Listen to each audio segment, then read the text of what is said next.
Telangana BC వర్గాల ఆలోచన, BC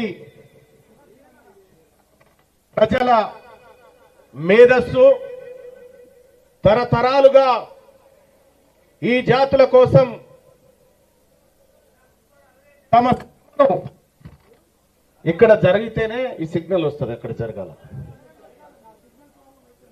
తమ మేధస్సును ఈ జాతి కోసం, ఈ జాతి ప్రజల కోసం దారపోసి ఏ రోజైనా ఈ జాతులను అధికారం వైపు, ఆర్థికం వైపు, ఆత్మ గౌరవం వైపు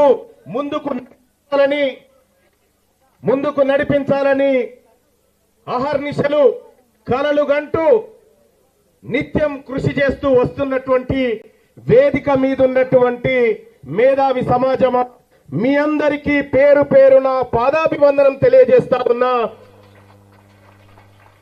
అలాగే తెలంగాణ రాష్ట్రంలో మెజారిటీ ప్రజలకు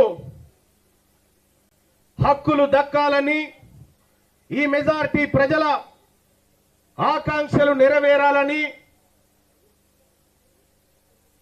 ఎన్నో పోరాటాలు చేసి త్యాగాలకు గురైనటువంటి ఈ కుటుంబాలకు, ఆ అమరవీరులకు నేను సోదరుడిగా వినమ్రంగా మీ అందరి ముందు నిలబడి నమస్కరిస్తా ఉన్నా. అలాగే ఇక్కడికి విచ్చేసినటువంటి మా తండ్రి గారైనటువంటి మా నాన్నగారి పాదాలకు కూడా నమస్కారం తెలియజేస్తా ఉన్నా. ఇవాళ సెప్టెంబర్ 17, 1948లో ఎందుకు ఇది డిస్టర్బెన్స్ వస్తుంది?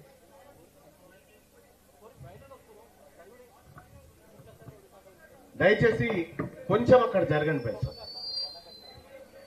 1948 సెప్టెంబర్ 17న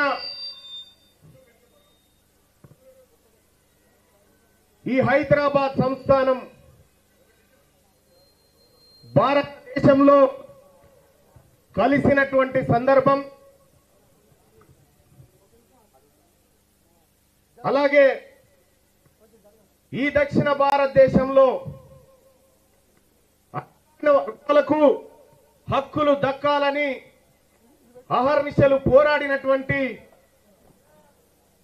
పెరియార్ రామస్వామి గారు, అలాగే ఈ విశ్వకర్మ బిడ్డల ఆశా జ్యోతి, మనందరి దైవంగా భావించేటువంటి విశ్వకర్మ, వీళ్ళందరి జయంతి ఇంత శుభ సూచకమైనటువంటి ఈ సెప్టెంబర్ 17 తారీఖును బీసీల తలరాత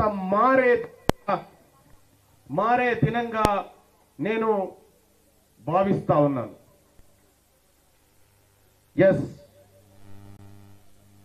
ముందు మురళీ మనోహర్ గారు, ప్రొఫెసర్ మురళీ మనోహర్ గారు తన జీవితమంతా బీసీల కోసం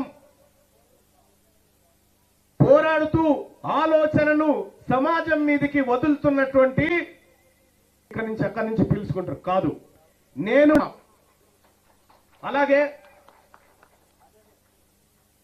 అలాగే వాళ్ళందరి అభిప్రాయాలను కూడా నేను అనుక్షణం విన్న సందర్భంలో ముక్త కంఠంతో ఈ రాష్ట్రంలో బీసీలకు రాజకీయ పార్టీ అవసరము ఉంది అనేటువంటి సూచన నాకు వినబడ్డది మేధావి లోకం నుంచి. ఎస్, తెలంగాణ రాష్ట్రంలో మెజారిటీ ప్రజలకు చేస్తా ఉన్నా. చాలా మంది గతంలో చాలా మంది నాయకులు మాట్లాడారు, పార్టీ పెట్టుడంటే పాండబ్బనా, ఇటువంటి అన్ని డైలాగులు ఎందుకు చెప్పిర్రో మాకు తెలుసు. ఎందుకంటే ఈ వర్గాల నుంచి ఆలోచన కూడా పుట్టొద్దు అనేటువంటి కుట్రలో భాగమే తప్ప ఇంకోటి కాదు. ఇవాళ నేను గర్వంగా చెప్తా ఉన్నా, ఈ తెలంగాణ సమాజంలో ఉన్నటువంటి మెజారిటీ ప్రజలారా, మనము గాంధీ భవన్ మెట్లకాన్నో, బీజేపీ ఆఫీస్ మెట్లకాన్నో, బీఆర్ఎస్ పార్టీ గేట్ కాన్నో నిలబడి బీ ఫామ్లు అడుక్కునేటువంటి రోజు ఈ రోజు నుంచి కథం కాబోతా ఉందని చెప్పి తెలియజేస్తా ఉన్నా.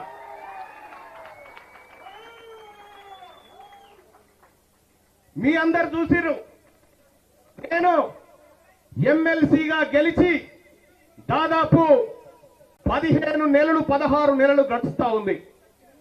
ఈ 16-17 నెలల్లో నేను ఈ మేధావి వర్గం ముందు చెప్తా ఉన్నా, ఇక్కడ ఉన్నటువంటి ప్రజల ముందు చెప్తా ఉన్నా, నా పరిపాలన పైన, నా పదవి పైన ప్రజా రెఫరెండాన్ని కోరుతా అని చెప్పి తెలియజేస్తూ, మేధావులారా, నేను చేసినటువంటి పని నిజంగా మిమ్మల్ని మించినటువంటి తెలంగాణ సమాజం లేదు.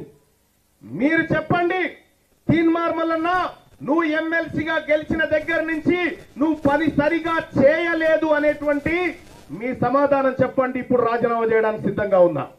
అలాగే తీన్మార్ మల్లన్న నువ్వు చట్టసభల్లో